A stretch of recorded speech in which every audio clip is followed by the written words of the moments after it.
성도 여러분 반갑습니다. 봄을 재촉하는 비가 내리고 있는 날입니다. 이제 이 비가 그치게 되면 이제 벚꽃도 피고 모든 초목들이 푸른 새싹을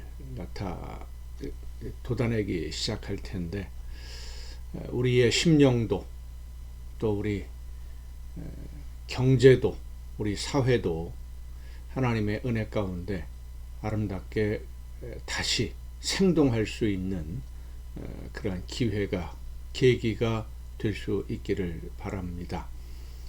오늘 우리가 함께 은혜를 나눌 본문 말씀, 신약성경 마가복음 2장 5절부터 12절까지에 있는 말씀입니다. 마가복음 2장 5절부터 12절까지 있는 말씀 봉독합니다. 예수께서 그들의 믿음을 보시고 중풍병자에게 이르시되 작은 자야 내 죄 사함을 받았느니라 하시니, 어떤 서기관들이 거기 앉아서 마음에 생각하기를 어찌 이 사람이 어찌 이렇게 말하는가, 신성모독이로다. 오직 하나님 한 분 외에는 누가 능히 죄를 사하겠느냐. 그들이 속으로 이렇게 생각하는 줄을 예수께서 곧 중심에 아시고 이르시되 어찌하여 이것을 마음에 생각하느냐. 중풍병자에게 내 죄 사함을 받았느니라 하는 말과 일어나 내 상을 가지고 걸어가라 하는 말 중에서 어느 것이 쉽겠느냐. 그러나 인자가 땅에서 죄를 사하는 권세가 있는 줄을 너희로 알게 하려 하노라 하시고, 중풍병자에게 말씀하시되 내가 네게 이르노니 일어나 네 상을 가지고 집으로 가라 하시니, 그가 일어나 곧 상을 가지고 모든 사람 앞에서 나가거늘 그들이 다 놀라 하나님께 영광을 돌리며 이르되 우리가 이런 일을 도무지 보지 못하였다 하더라. 아멘. 중풍으로 쓰러져 있는 사람을 예수님에게로 데리고 온 그 사람들의 믿음을 보신 예수님, 하나님의 나라에 대해서 말씀을 전하시는 중에 지붕을 뜯고 병자를 예수님에게 내려보내는 그들의 행동은 사실 무례한 행동이라고 할 수 있습니다. 그럼에도 예수님은 그들의 절박함과 그들의 믿음을 보셨고 중풍병자를 치유해 주시는데, 중풍병자를 치유하시면서 하신 예수님의 말씀으로 인해서 바리새인들, 서기관들과 갈등이 시작되기 시작합니다. 예수님은 이 병자를 보시고 병자를 예수님에게로 데려오기 위해 수고한 사람들의 믿음을 보셨고, 그리고 병자의 마음을, 그 사람의 심중을 보셨습니다. 얼마나 두렵고 떨렸을까요? 중풍이라는 병, 회복이 불가능한 병으로 알려져 있었습니다.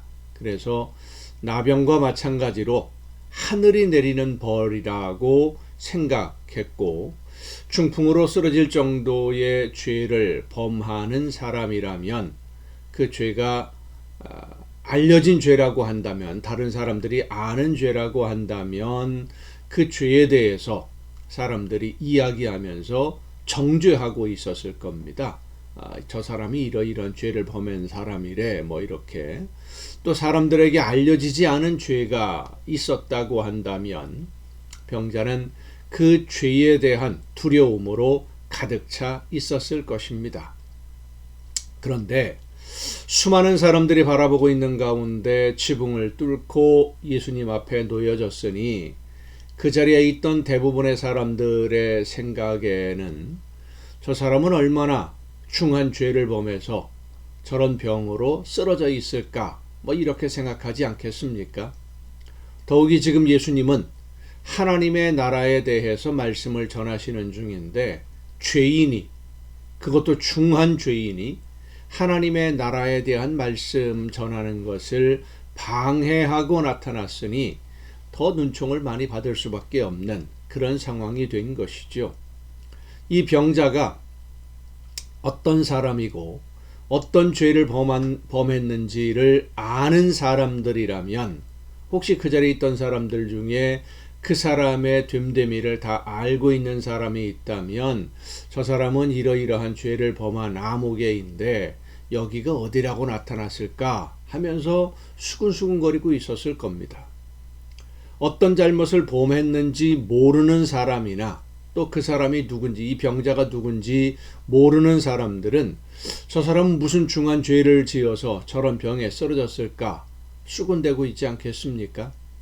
어쨌든 중한 죄를 지은 죄인이 그 병을 고쳐달라고 예수님이 말씀 전하시는 것을 방해하며 나타났으니 사람들의 분위기가 그리 호의적이지 않았을 것이고 중풍병자 본인도 그런 분위기를 알고 있었을 것입니다.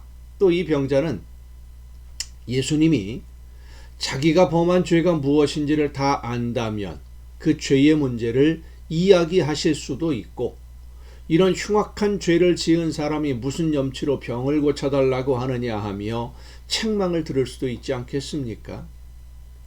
여러 가지 상황에서 이 병자는 병 고침을 받을 수 있다는 희망도 있었지만 많은 사람들 앞에서 창피를 당할 수도 있다라고 하는 두려움으로 떨 수밖에 없는 그런 상황이 되고 만 것입니다.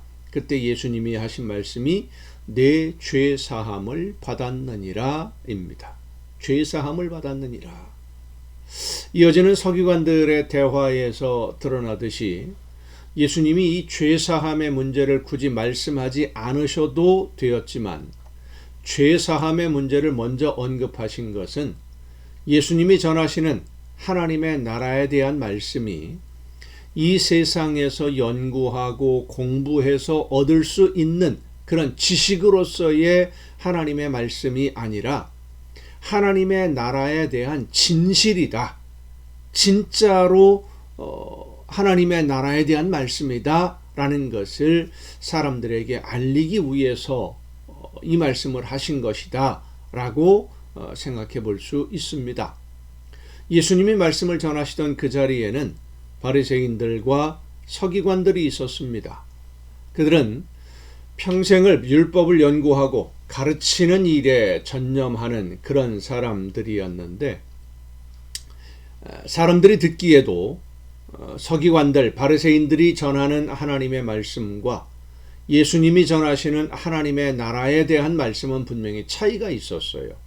그런데 예수님은 서기관들이나 율법학자들, 바리새인들처럼 율법을 전문적으로 연구한 분이 아니죠.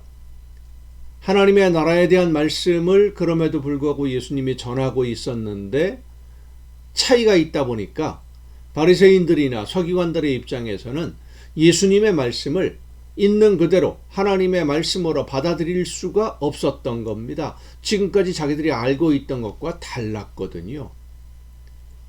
그런데 예수님이 전하시는 말씀이 연구하고 공부해서 알게 된 지식이 아니라 하나님의 나라를 경험하고 하나님의 나라에 대한 모든 것을 아시는 분의 이야기라면 달라질 수밖에 없는 겁니다.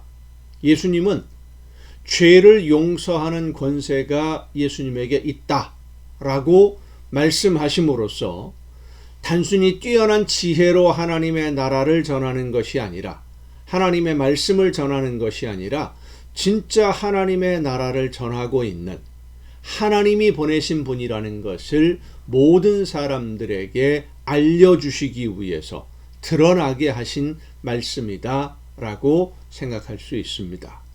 성도 여러분, 하나님은 우리의 실수까지도 합력해서 선한 열매로 거두어 주시는 분임을 잊지 마시길 바랍니다.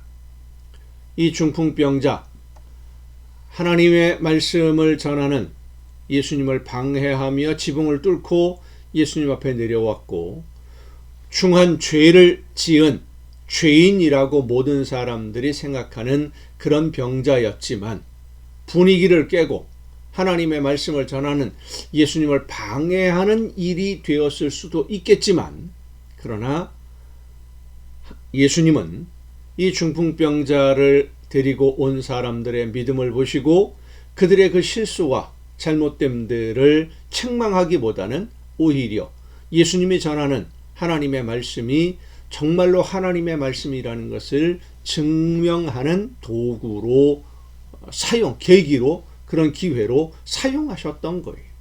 우리가 진심으로 하나님의 말씀을 듣고 순종하면 우리의 힘이나 능력이 부족해서 실수할 때 있습니다. 우리의 지혜가 부족해서 잘못 선택할 때도 있습니다. 하나님이 맡기신 일들, 다 하지 못하는 일들이 있을 수 있습니다. 그럼에도 하나님은 선한 열매로 거두어 주십니다. 하나님이 선한 열매로 거두어 주심을 믿고 최선을 다해서 하나님이 맡겨주신 사명 끝까지 즐겁게 감당하는 여러분 모두가 될 수 있기를 간절히 바랍니다. 기도하시겠습니다.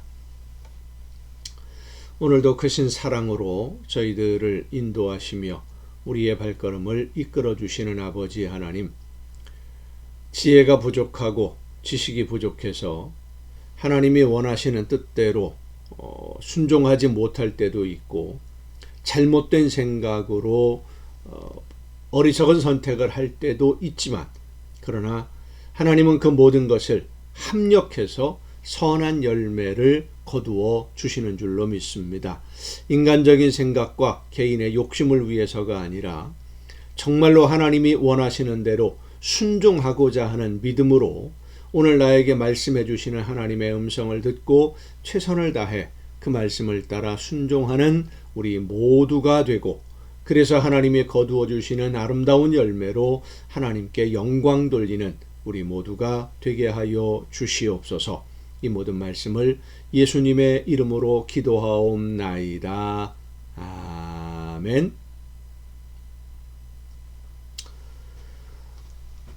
여러분 오늘도 수고 많으셨습니다. 내일 또 정한 이 시간, 이 가정 예배를 통해서 여러분 모두 함께 다 같이 만날 수 있기를 바랍니다. 내일 뵙겠습니다.